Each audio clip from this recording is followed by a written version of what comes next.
Welcome to Sweet Life Beat Life. We hope this video helps. Start by assembling simple equipment: a 2-quart saucepan, a slotted spoon, a timer, and 3 small bowls. Bring 2 quarts of water to a gentle simmer, not a rolling boil, so the water surface barely moves. Add 1 tablespoon white vinegar to the water to help whites set quickly without tasting vinegary. Crack each egg into a separate small bowl before poaching.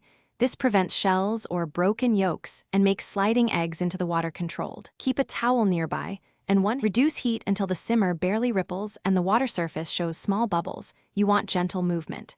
Create a gentle vortex by stirring water for 1 to 2 seconds. This helps the white wrap around the yolk.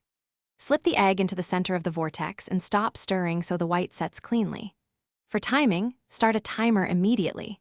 Cook 3 minutes for a runny yolk, 4 minutes for a medium yolk, and 5 minutes for a firmer yolk. Poach eggs 1 or 2 at a time for best control. When the timer rings, use a slotted spoon to lift the egg and drain on paper towel for 10 to 15 seconds to remove excess water.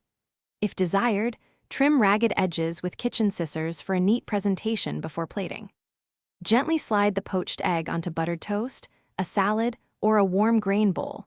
Finish with a pinch of flaky salt and freshly ground black pepper, and a light drizzle of olive oil or hot sauce if you like heat. Leftovers keep refrigerated up to 48 hours.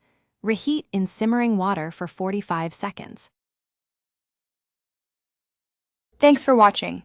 Consider subscribing if we helped you.